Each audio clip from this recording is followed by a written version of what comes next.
بسم اللہ الرحمن الرحیم۔ دوستو، تاریخ کے اندر ایسے بہت سے فرعون اور بادشاہ گزرے ہیں کہ جنہوں نے دنیا کے مال و دولت کے اندر گم ہو کر اللہ تعالیٰ کی وحدانیت کو جھٹلایا اور اللہ تعالیٰ کا مقابلہ کرنا چاہا۔ ایک ایسا بادشاہ جس نے نہ صرف اللہ تعالیٰ کی ذات کو جھٹلایا بلکہ خدائی کا دعویٰ بھی کیا، اور جو کوئی اس کی حکمرانی میں اس کی بات نہ مانتا تو اسے قتل کر دیا جاتا۔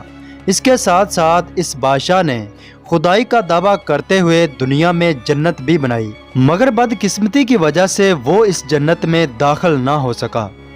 دوستو، آج کی ویڈیو میں ہم آپ کو بتائیں گے کہ شداد کون تھا اور اس نے کس طرح دنیا کے اندر جنت بنائی، اور اس کی جنت کے اندر کیا کیا تھا، اور اسے جنت بنانے کا تصور کس طرح آیا، اور جب جنت تیار ہو جانے کے بعد وہ اس میں داخل ہونے کے لیے گیا تو جنت کے دروازے پر حضرت جبرائیل علیہ السلام نے اس کی جان کیسے نکالی۔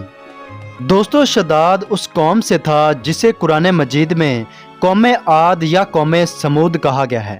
قوم عاد دنیا کی ایک طاقتور اور عظیم قوم گزری ہے۔ قوم عاد کی ہدایت و رہنمائی کے لیے اللہ تبارک و تعالیٰ نے حضرت ہود علیہ السلام کو مبعوث فرمایا تھا۔ جب حضرت ہود علیہ السلام انہیں اسلام کی دعوت دی تو انہوں نے انکار کیا، اور وہ قوم اللہ کے عذاب کا شکار ہو گئی۔ یہ قوم لمبے قد والی تھی اور بہت طاقتور تصور کی جاتی تھی۔ قوم ہود کے بارے میں اللہ تعالیٰ قرآن مجید میں ارشاد فرماتے ہیں کہ ان جیسی قد آور اور طاقتور قوم نہ ان سے پہلے پیدا فرمائی اور نہ ہی ان کے بعد۔ اس قوم کو اللہ تعالیٰ نے ہر قسم کی نعمت عطا کر رکھی تھی، جس کی وجہ سے یہ قوم غرور و تکبر میں مبتلا ہو کر نافرمانیاں کرنے لگی۔ دوستو، اس قوم پر کئی بادشاہوں نے حکومت کی، مگر دو بادشاہ ایسے آئے کہ جن کی حکومت عظیم حکومت تصور کی گئی۔ ایک کا نام شدید اور دوسرے بادشاہ کا نام شداد تھا۔ یہ وہ دو بادشاہ تھے جنہوں نے اپنے زمانے میں بے شمار خزانے اکٹھے کیے تھے اور جنہیں اللہ تعالیٰ نے تمام نعمتوں سے نوازا تھا۔ شدید کے بارے میں بتایا جاتا ہے کہ وہ ایک انصاف پسند بادشاہ تھا جس کے انصاف کے چرچے ہر طرف پھیلے ہوئے تھے، مگر جب حضرت ہود علیہ السلام نے اسے اسلام کی دعوت دی تو اس نے اسلام لانے سے انکار کر دیا اور اسی شرک کی حالت میں مر گیا۔ اس کے بعد شدید کی جگہ شداد نے لے لی۔ شداد نے تمام قبائلی سرداروں کو اپنے متحد کر لیا۔ اس طرح پوری جنوبی عرب اس کی حکومت میں شامل ہو گئی، اور اس طرح اس کی حکومت عروج تک پہنچ گئی۔ طاقتور حکومت کی وجہ سے وہ اتنا غرور و تکبر میں آ گیا کہ وہ خدائی کا دعویٰ کرنے لگا۔ چنانچہ جب حضرت ہود علیہ السلام نے شداد کو اسلام کی دعوت دی تو شداد نے کہا کہ اگر میں تمہارے دین پر ایمان لے آؤں تو مجھے اس کے بدلے کیا ملے گا؟ تو حضرت ہود علیہ السلام نے فرمایا کہ اس کے بدلے اللہ تعالیٰ تمہیں ہمیشہ کے لیے جنت عطا فرمائیں گے۔ تو شداد کہنے لگا کہ جنت تو میں خود بھی بنا سکتا ہوں۔ اس طرح شداد نے خدائی کے دعوے کے ساتھ ساتھ جنت بنانے کا مضبوط ارادہ بھی کر لیا۔ اس کے بعد شداد نے اپنی حکومت کے ہر کونے میں پیغام پھیلایا کہ جس کے پاس جتنا بھی سونا چاندی ہے وہ میرے پاس حاضر کر دیں۔ اس طرح اس کے پاس ایک بڑی تعداد میں سونا، چاندی، ہیرے اور جواہرات جمع ہو گئے۔ چونکہ شداد کی قوم عاد فن تعمیر میں بہت مہارت رکھتے تھے، یہ لوگ بڑے بڑے پہاڑوں کو تراش کر ان میں نقش و نگار کر کے محلات تعمیر کر لیا کرتے تھے۔ پھر شداد نے جنت کے لیے ایک جگہ تلاش کی اور اپنے قوم کے ماہر اور تیز ترین کاریگروں کو جمع کیا۔ شداد نے جنت کی دیواریں سونے اور چاندی کی بنوائیں۔ اس نے اس کی ایسی تعمیر کروائی کہ دنیا میں ایسی تعمیر دیکھنے کو نہ تھی، اور اس پر موجود ہر چیز بہترین طریقے سے سجائی گئی۔ شداد نے اس میں زمین پر مٹی کی بجائے مشک اور عنبر بچھوایا، اور اس میں دنیا کا ہر درخت بھی لگوایا، اور اس میں دودھ کی نہریں بھی بہائی گئیں، اور اس کے ساتھ ساتھ اس نے اپنی پسند کی لڑکیاں پریوں کے طور پر چھوڑ دیں۔ شداد نے جب جنت بنوانے کا ارادہ کیا تھا تو اس نے وعدہ کیا تھا کہ میں اس جنت میں اس وقت تک داخل نہ ہوں گا جب تک میری یہ جنت مکمل نہ ہو جائے۔ چنانچہ شداد اپنی جنت کی تعمیر کے شروع ہونے کے بعد اس کے مکمل ہونے کا بڑی شدت سے اس کا انتظار کرنے لگا، اور آخر کار وہ وقت آ گیا کہ جب شداد کی دنیا میں جنت مکمل ہو گئی۔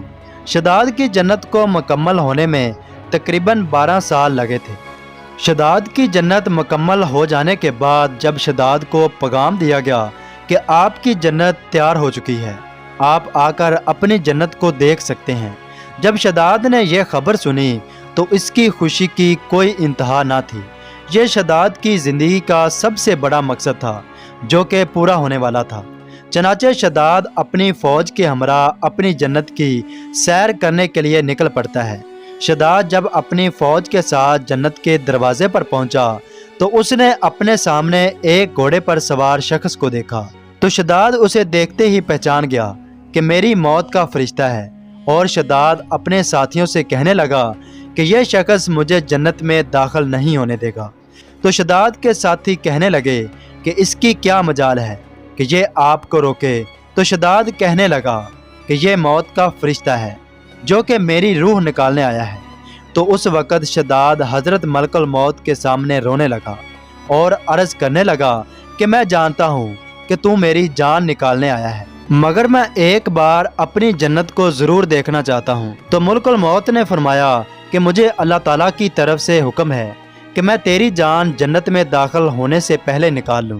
اس وقت شداد نے ملک الموت کے سامنے بہت التجائیں کی، مگر ملک الموت نے فرمایا کہ میں اللہ تعالیٰ کے حکم کی نافرمانی نہیں کر سکتا ہوں۔ ملک الموت نے بغیر کسی احساس کے شداد کی روح نکال لی۔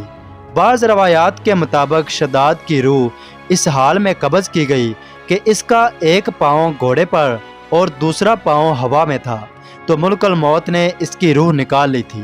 اور ایک دوسری روایت کے مطابق شداد کا ایک پاؤں جنت کے ایک دروازے کے اندر ہوا میں تھا اور دوسرا پاؤں باہر تھا، تو ملک الموت نے شداد کی جان نکال لی۔ اس شداد کی تمام حسرتیں اللہ تعالیٰ نے ختم کر دیں۔ شداد کی موت کے بعد شداد کی جنت کا نام و نشان ختم ہو گیا اور وہ زمین میں غرق ہو گئی۔ تاریخی کتابوں میں ہے کہ ایک مرتبہ اللہ تعالیٰ نے حضرت اسرائیل علیہ السلام سے پوچھا کہ تم نے اتنی جانیں نکالی ہیں، تمہیں کبھی کسی کی جان نکالتے وقت رحم بھی آیا ہے؟ تو حضرت اسرائیل علیہ السلام عرض کرنے لگا کہ 2 دفعہ مجھے جان نکالتے وقت رحم آیا تھا۔ عرض کرنے لگا کہ ایک دفعہ کشتی ٹوٹ گئی تو ایک عورت ایک بچے کے ساتھ ایک تختے پر اپنی جان بچانے کے لیے سوار ہو گئی، سب بہہ گئے مگر وہ عورت اور اس کا دودھ پیتا بچہ بچ گیا، تو تو نے مجھے حکم دیا کہ اس کی جان نکال لو، تو مجھے اس وقت رحم آیا کہ اس بچے کا کیا بنے گا۔ اور دوسری مرتبہ شداد کی جان نکالتے وقت رحم آیا تھا کہ کم بخت نے اتنی محنت کر کے جنت بنائی اور تو نے دیکھنے بھی نہ دیا اور اس کی دروازے پر جان نکالنے کا حکم دے دیا۔ تو اللہ تعالیٰ نے فرمایا کہ اے اسرائیل، کیا تمہیں پتہ ہے کہ وہ بچہ کون تھا؟ تو عرض کرنے لگا کہ نہیں۔ تو اللہ تعالیٰ نے فرمایا کہ اسرائیل، شداد وہی بچہ تھا جس پر تو نے رحم کیا تھا، تو میں نے اسے رزق دیا اور شہرت دی اور وہ میری مخالفت میں کھڑا ہو گیا، تو میں نے اس کا نام و نشان ختم کر دیا۔ دوستو، ہم امید کرتے ہیں کہ ہماری ویڈیو پسند آئی ہوگی، اس لیے ویڈیو کو لائک اور دوستوں کے ساتھ شیئر ضرور کریں، اور اگر آپ ہمارے چینل پر نئے ہیں تو اس کو لازمی سبسکرائب بھی کر لیں تاکہ اس طرح کی مزید اسلامی ویڈیوز اور معلومات بر وقت آپ تک پہنچتی رہیں۔ شکریہ۔